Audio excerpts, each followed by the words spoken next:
Hindi. Masyado kang malisyoso. Hinatid lang niya ang kambal. Ganun lang yun. Ikaw? Ang aga-aga, iba na agad ang takbo ng utak mo. Sige, kunwari naniniwala ako. Anito at pakendeng-kendeng na lumayo sa akin. Nagsidatingan na rin ang ibang staff kaya nagtungo na ako sa opisina ko. I am busy browsing in the internet to find a new rental place for my boutique when Margarita suddenly barged in my office. May gwapo, hinahanap ka? Kinikilig pa ito habang nakayakap sa pintuan. Wala akong ideya kung sinong tinutukoy niya. Baka naman si Calvin pero hindi naman ganito ang reaksyon ni Margarita kapag nakikita si Calvin. Parang sinilihan kasi ito ngayon. Sino daw? Attorney Cohen Delgado. I don't know him. Wala akong kilalang Cohen Delgado. Kung sino man ito, wala akong ideya kung sino siya. Siya ang attorney na bagong may-ari nitong building. Oh, siya pala. Mukhang alam ko na ang pakay nito. Paalisin din kami gaya ng ginawa ni Mr. Ignacio kahapon. Let him in. Tumango lang ito at mabilis na nawala. Hindi na ako nagtatakang may representative ng bagong may-ari ang magpapakita sa amin. Pero bakit kailangan pang ang attorney na bagong may-ari ang pumunta dito? Kahapon lang nandito si Mr. Ignacio upang paalisin kami at ngayon nandito na agad ang attorney? Nagmamadali ba talaga silang mapaalis kami? Hello, Mrs. Rodrigo. I am Attorney Cohen Delgado. Nice to meet you. He extends his hand for a handshake. I accepted it. Margarita is right. He is handsome indeed, but I am not a type of a girl who drools over with a handsome face. Nice to meet you too, Attorney Delgado. Please take a seat. We sat on the sofa. Magkarap kaming dalawa. I am observing him. Mukha namang mabait ito. Sana lang hindi mali ang hula ko. Pamilyar din ang mukha niya. Hindi ko alam pero pakiramdam ko'y nakita ko na siya. Hindi ko lang matandaan kung saan o kailan. Pilit kong inaalala pero hindi ko talaga matandaan. I am sorry for my sudden visit here, but I want to inform you that we will going to demolish this building and you need to move out as soon as possible. Walang pinagkaiba ang sinabi nila ni Mr. Ignacio. Pareho nila kaming minamadaling umalis. I understand, but can't you give us more time? We just find out about it yesterday, and we need to find a new place first before we will move out. Tumango-tango ito. Tila nauunawaan nito ang nais ko. Sana na may makinig ito, hindi gaya ni Mr. Ignacio na wala nang pakialam sa amin. I understand, but we have a deadline too. Hindi naman namin pwedeng postpone ang project para lang sa inyo. So, I gave you a time before the end of the month. It's more than 2 weeks from now on. Hindi ko alam kung makakaya namin ang gusto niya. Can't you give us more time? Hindi talaga namin kakayaning makalipat agad, lalo na't wala pa kaming bagong lugar na malilipatan. Okay, I will talk to Mr. Ventura first, then I'll inform you about his decision. But for now, mas maiging humanap na muna agad kayo ng malilipatan upang kung sakaling hindi siya pumayag, makakalipat kayo agad. If you want, I can help you to find a new rental place. Thank you so much, attorney. Don't worry, I'll do my best to find a new place as soon as. You're welcome. I'll go ahead. Tumayo na ito para umalis. Ngumiti ako sa kanya at inihatid siyang palabas. Mabuti na lang mas madali siyang pakiusapan, hindi gaya ng dating may-ari. Pinapaalis man niya kami pero nakikita ko naiintindihan niya ang sitwasyon namin.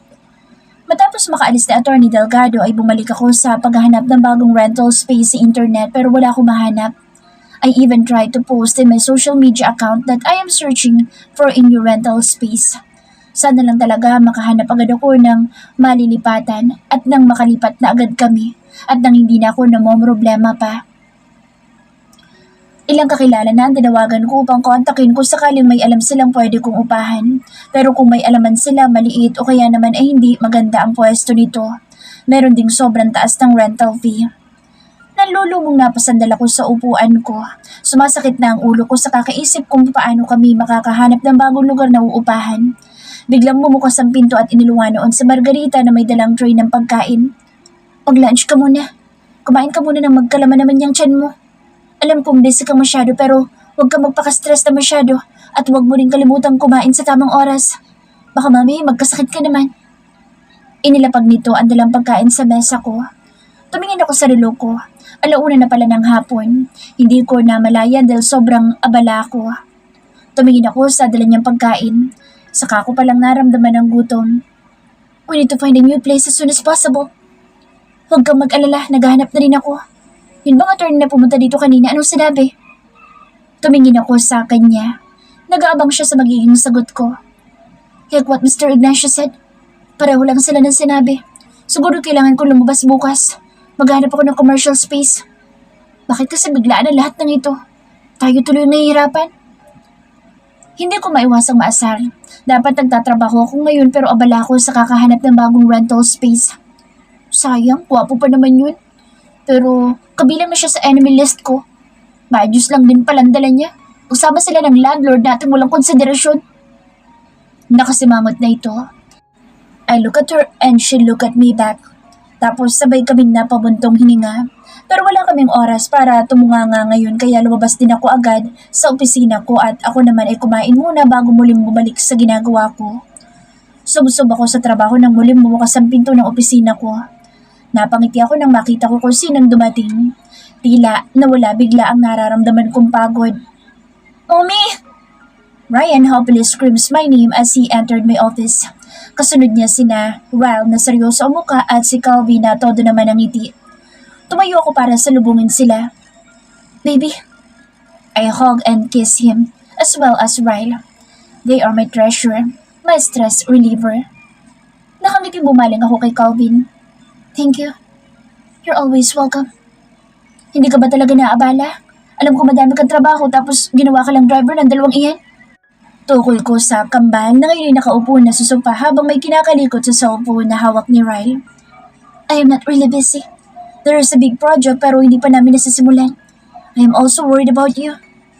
Tumingin siya sa akin na may pag-alala na siyang ipinagtaka ko. Huh? Why? I am okay. Okay lang naman talaga ako. Hassle lang ang paghahanap ng bagong commercial space pero alam ko makakahanap din ako. You're okay. You always act okay. Nakahanap ka na ba ng malilipatan nitong shop? Tuluyan ang kumunot ang noo ko. Wala naman ako nabanggit sa kanya tungkol sa shop. Hindi pa. Teka, paano mo nalaman? Margarita told me. And I am the one of the engineers who will build the project. I'm sorry kung hindi ko nasabi agad sa'yo.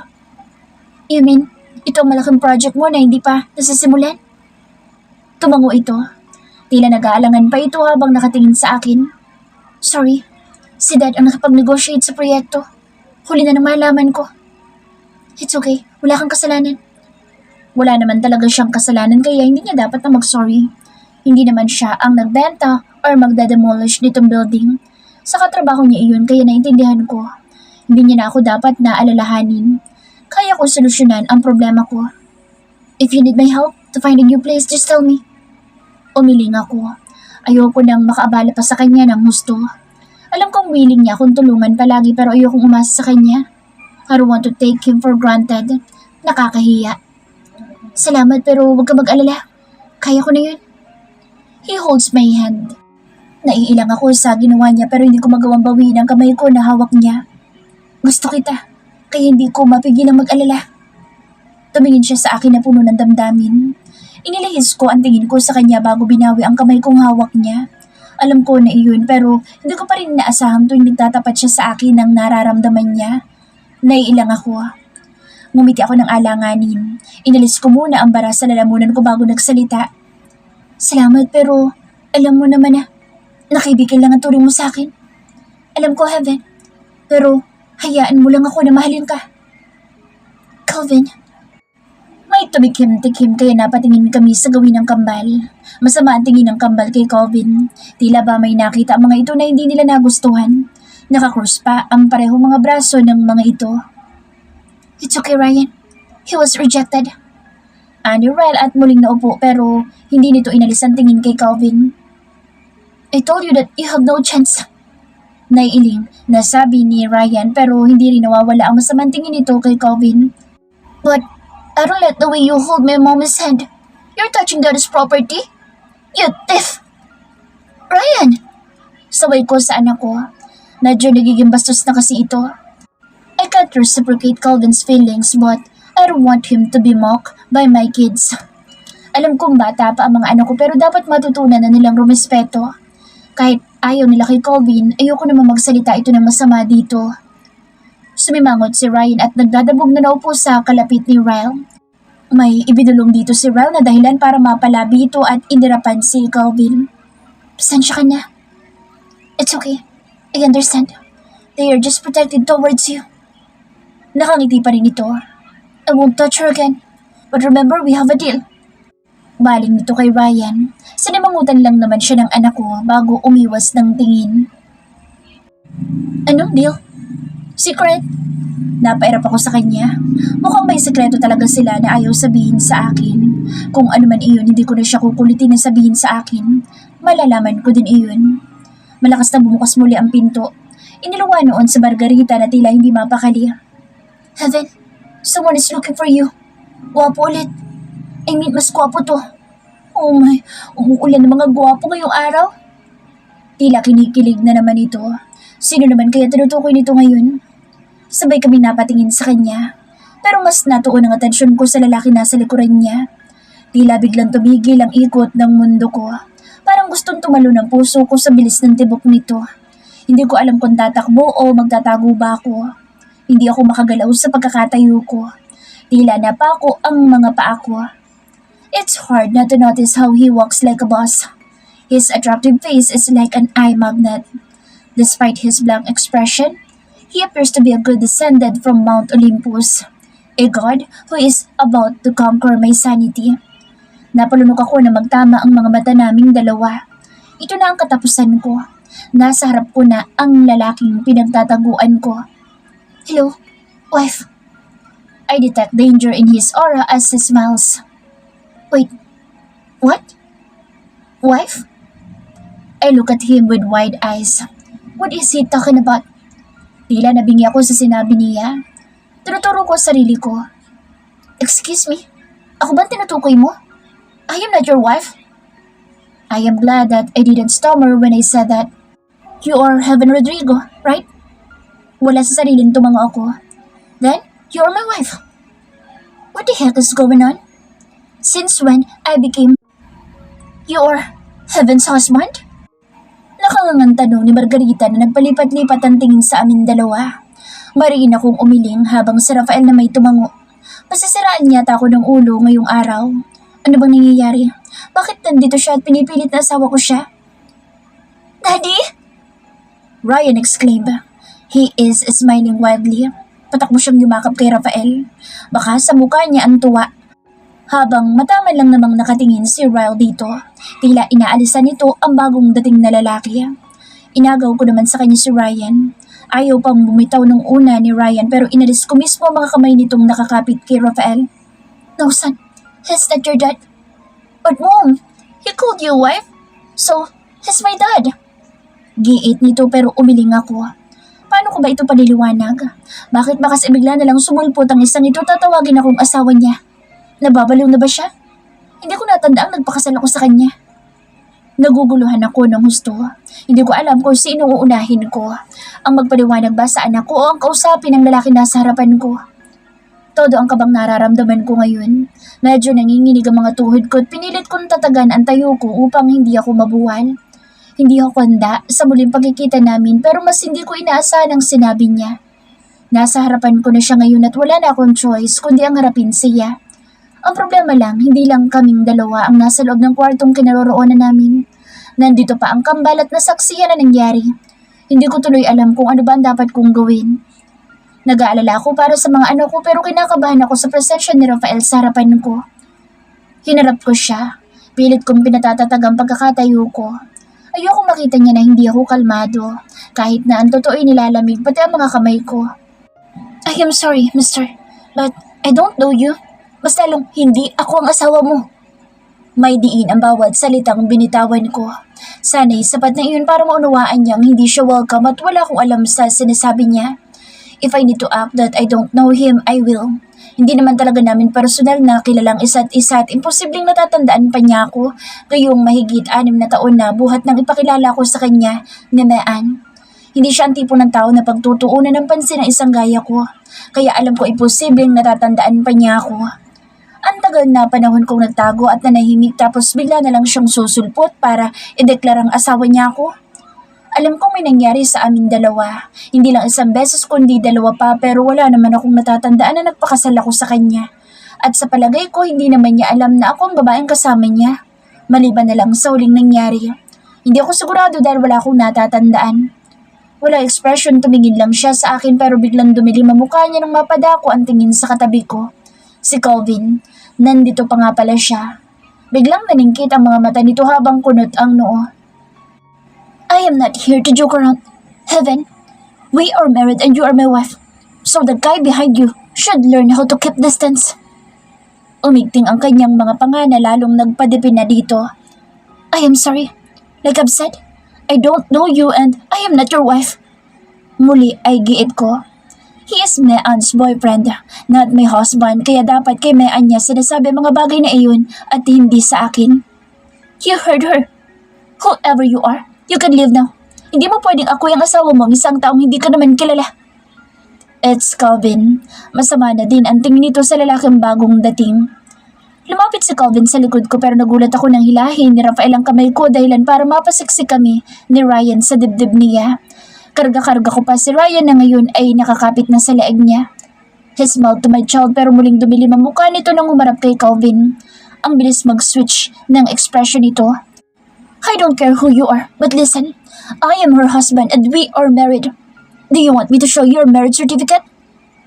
He holds my waist and get Ryan for me. Yumakap naman lalo ang anak ko dito. Pilit kong inaalis ang kamay niya sa bewang ko pero parang bakal ang kamay niya. Let me go. No, stay still or I'll punch him. Bulong niya sa akin. Binigyan niya ako ng nagbabantang tingin. Bigla ako napatigil dahil sa sinabi niya. Hindi ko alam pero pakiramdam ko totohanan o tototohanin niya ang kanyang banta. Calvin, will you please leave us alone first? I need to talk to him privately. Siguro dapat ko na siyang kausapin ng kaming dalawa lamang upang magkalinawan kaming dalawa at tigilan na niya ang mga kalokohang pinagsasasabi niya. No, you don't know him. Paano kung may gawin siya sa iyong masama? Tumingin pa ito ng masama kay Rafael pero pinagtaasan lang naman siya ng huli ng kilay bago mapang-asad ng umiti. Leave. My wife and I need to talk. I'm not going to hurt her. But if you don't go, you'll be the one who gets hurt. May laman na salitang binitawan ni Rafael at tila ba naghahamon ito ng away. Stop meddling. Nagtitigan ng dalawa. Walang sino man sa kanila ang balak na magbaba ng tingin. Tila may lumalabas na mga apoy sa kanilang mga mata.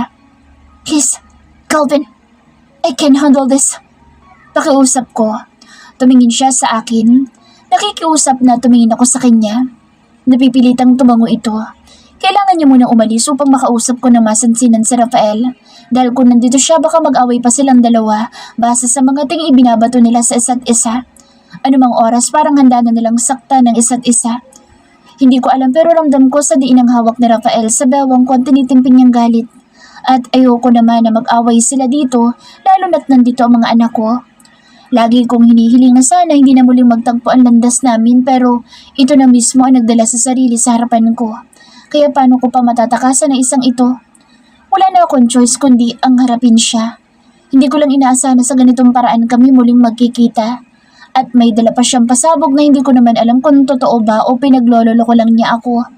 Pero wala naman dahilan para magsinungaling siya. Naguguluhan na talaga ako. Call me later. I won't hesitate to kill him if he does something wrong with you. Saan dito bago umalis? Binigyan pa nito na nagbabantang tingin si Rafael but the latter just chuckled. As if I am going to let him a chance to beat me. He whispered but it reached in my ears. Sinamaan ko siya ng tingin pero tila walang epekto iyon dito. Inalis ko ang kamay niya sa bewang ko. Pinakawalan naman ako nito. Margarita, tawag pansin ko sa kaibigan kong nakatulala pa rin. Ilabas mo muna ang kambal. Mag-uusap lang kami. Tumango siya. Nilapitan niya si Ryle pero hindi niya alam kung paano kukunin si Ryan na karga pa din ni Rafael. Ibinaba ito ni Rafael nang mapansin na nag-aalang ang tingin ni Margarita dito. Just go with her for a while. Your mom and I just need to talk. Malumanay na saad niya kay Ryan na nawala ang madilim na aura habang kinakausap ito. Tumango lang naman ang anak ko at sumama na kay Margarita. Nang makalabas na ang lahat, ay tanging kami na lang ni Rafael ang nasa loob ng opisina. Pero tila nawala naman ako ng lakas na loob na harapin ito. Nakakaramdam ako ng tensyon sa buong katawan ko. Tinanggal ko ang bara sa lalamunan ko bago tumingin sa kanya ng tuwid. Hindi ko alam kung anong kalokohan ang sinasabi mo. Abala akong tao at wala akong oras na makipaglaro sa'yo. Hindi mo ako asawa. Hindi tayo mag-asawa kaya bakit mo sinasabi iyon? Nababaliw ka na ba? O malakas lang talagang trip mo? He smirked. I'm not crazy. And I won't waste my time for nonsense. You are my wife. Don't you remember what happened between us?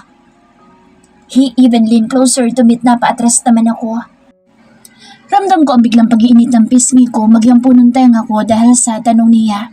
Hindi ko alam kung ano isasagot ko sa tanong niya. Tila naumid ang dila ko. Gusto ko siyang tarayan pero hindi ko alam kung bakit walang lumalabas sa bibig ko. He playfully smiled at me. You're blushing. So it means you remembered. Dinama ko ang pisngi ko. Tila nangangapalito. I don't know what are you talking about? Gusto kong batukan ang sarili ko dahil sa pagkautal ko pero hindi ko maiwasan lalo na talagang kinakabahan ako. Hindi lang sa presensya niya maging sa mga sinasabi niya. I am doomed. He remembered what happened to us. Akala ko sa ikalawang pagkakataon muli ko matatakasan ang nangyari pero nasa harapan ko na siya ngayon at siya na mismo nagpapaalala sa akin ng mga bagay na pilit kong kinakalimutan. Really? Do you want us to reenact so you can remember everything? May mapaglarong ngiti sa kanyang labi. Lumapit siya sa akin ng husto.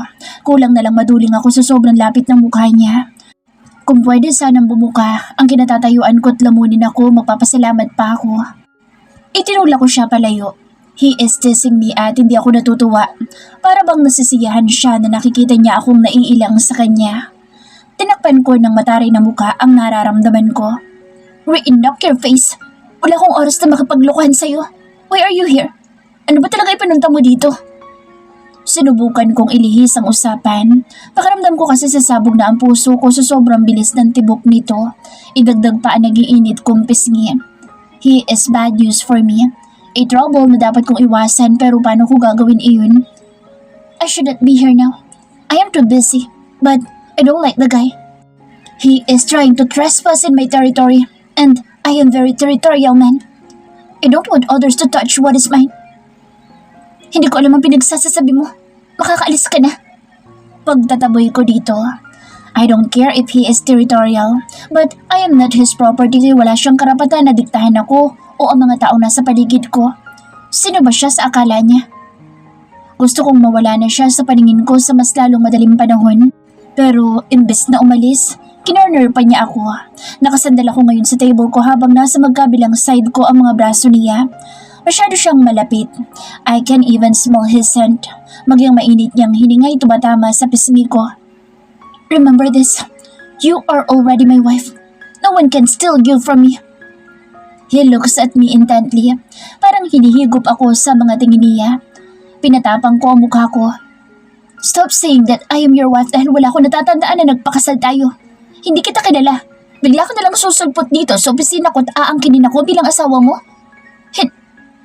My mouth was shut by a hard kiss. Pakiramdam ko pati kaluluwa ko'y hinigop niya. Biglang nablangkong utak ko. Nanghina ang mga tuhod ko pero agad din akong natauhan. Malakas ko siyang itinulak bago dumapo ang palad ko sa pisngi niya. How dare you to kiss me? Nang gagalaiting tanong ko, marahas kong pinahid ang mga labi ko. I have all the right to kiss you. Saan nito habang hawak ang panga? Try to remember me, or I'll make you remember me in a hard way. Bakit? Anong gagawin mo? Sasaktan mo ako? No. I will make you moan. Not in pain, but in pleasure. Sasampalin ko sana ulit siya pero nahawakan niya ang kamay ko. He leans on my ears. Don't worry.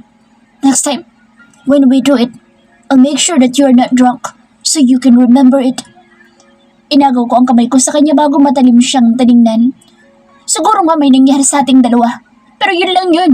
Wala nang iba. So, stop insisting that there is something between us. So, you admit now that something happened to us? But did you act like you don't remember what happened before? Dapat ko ba talagang alalahanin iyon? Why don't you just forget what happened? Is that your first time having a one-night stand? Lalong hindi ka naman siguro virgin para panagutan kita. Sigurado naman ako na hindi iyon ang unang beses. Sa itsura niya, alam ko madaming babae ang nagkakandara pa para lang mapansin niya. Pero hindi ako kabilang doon dahil alam kong pagmamay-ari na siya ng iba. Isa pa hindi ko ginusto kung ano man ang namagitan sa aming dalawa. Woman, you are making me lose my patience. Umiigting na ang mga panga nito. Wala akong pakialam sa pasensya mo. Pero ito lang ang sasabihin ko sa'yo. Hindi mo ako asawa, kaya kung ano man ang sinabi mo kanina, kakalimutan ko iyon na para bang wala nangyari. Basta, huwag ka na magpapakita muli sa akin. And you saw that guy? He is my boyfriend. Alam kong kasinungalingan ang huling sinabi ko pero yun na lang ang paraan na naiisip ko para tantanan niya ako. Naniningkit ang mga matang tumingin siya sa akin. Bigla siyang muling lumapit sa akin at tinawakan ng mariin ang bato ko. Kasabay noon ay naramdaman ko ang labing niya sa leeg ko. He sucks my neck. Pilit akong kumakawala sa kanyang ngunit tila bakal ang katawan niya. That suits you, he said after he let me go. Sinubukan niyang hawakan ang leeg ko na dinampian ang mga labi niya pero pumalag ako. Ano sa tingin mong ginagawa mo? Galit na tanong ko. Anong karapatan niya para gawin sa akin ang ginawa niya? Una hinalikan niya ako tapos ngayon? He sucked my neck. Vampira ba siya? I am just marking you so that everyone will know that you are mine. Bale walang saan nito na lalong kinagalit ko. Hinawakan ko ang leg ko. You have no right to mark me. Hindi mo ako pagmamay-ari. Bigla ka nalang susulpot dito at sasabing asawa ko? Fine. Kasal na tayo. Then let us divorce. Hindi ako papayag na gagawin niya sa akin ang anumang gusto niya. Kung iniisip niya na hahayaan ko lang siya ay nagkakamali siya. You can't divorce me. I won't let that happen. Put that in your mind. Inayos dito ang pagkakatayo. He looks at me. We are not yet then. I'll be back tomorrow. And I want you to wear a wedding ring.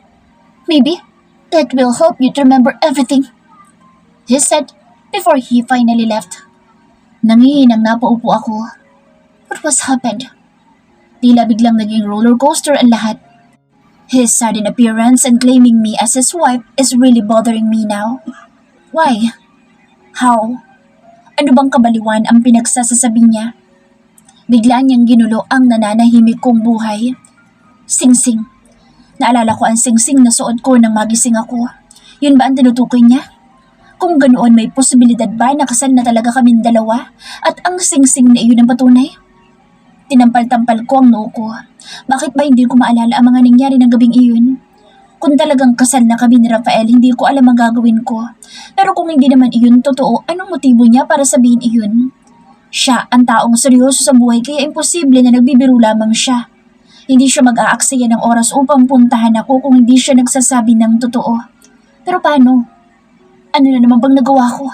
Bakit tila mas lalong nagulo ang lahat kumpara na malaman kung buntis ako? Si Rafael ang huling taong ayokong makasalamuha pero kung talagang kasal na kami, pakaramdam ko'y katapusan ko na. Hindi ako mapakali. Hindi ko na namamalaya na kinakagat ko na ang kuko ng hilalaking daliri ko sa pag-iisip. Kanina, ang lilipatan lang ng shop ang problema ko. Hindi ko inaasahan na mas may malaki pa pala. Totoo ba? Nag-aalang ang tanong ni Margarita. Pumasok ito sa opisina ko pero hindi nito kasama ang kambal. Umiling ako. No. Hindi. Hindi ako sigurado. I am confused right now. Hindi ko alam kung paniniwalaan ko ba siya pero wala naman ako makitang dahilan para magsinungaling siya. Hindi ko alam pero biglang nagulo ang lahat sa biglang pagsulpot ni Rafael. Wala naman sa itsura niya na nag-bobluff lang siya. Mukha siyang seryosong tao. Tingin pa nga lang parang manlalapa na. Ang hot ng dating niya, para siyang dominanteng boss. Tinignan ko ng masama sa Margarita. May oras pa talaga itong pagpantasyahan sa Rafael gayong hindi ko na alam ang gagawin ko. I need to stay away from him. It's him, Margarita. Nanlalaki ang matang napatitig ito sa akin. Napanganga din ito dahil sa narinig. You mean, he is you know, tumango ako. How? I don't have time to explain now. Magulo pa din sa akin ang lahat. Mauna na muna akong umuwi. Kailangan ko na munang iuwi ang kambal. Hindi ko na rin naman matatapos pa ang trabaho ko dahil sa dami ng tumatakbo sa utak ko. Sige, ang tanging nasabi nito. Kinuha ko ang bag ko at ang gamit ng kambal bago sila pinuntahan na tahimik na nakaupo sa waiting lounge. Siguradong mahabang paliwanagan na mangyayari sa amin. Mommy, let's go home guys. Yaya ko sa kanila. Sabay naman silang tumayo at lumapit sa akin. Walang imik na sumunod sa akin ang dalawa papuntang kotse. Tila kakaiba ang pagiging tahimik ng mga ito. Dati madalas ay makulit at maingay sila pero ngayon tila parehong wala silang enerhiya sa katawan. Sinilip ko sila mula sa salamin para i-check sila sa backseat bago ko paandarin ang sakyan pero wala talagang umiimik sa kanilang dalawa. Seryoso lang at tuwid ang tingin nila. Hindi rin sila nagkikibo ang dalawa. Hindi ko tuloy maiwasang kabahan sa mga ito habang nagmamaneho ako. They are my sons and I am worried about what they are thinking right now. Kasalanan ito ni Rafael. Kung hindi niya sana sinabing asawa ako, hindi iisipin ng kambal lalo na ni Ryan na siya ang ama nila. Ang tagal kong nagawang itago ang bagay na iyon tapos ngayon hindi ko alam kung hanggang kailan ko pa ba kayang panindigan ang mga kasinungalingan ko.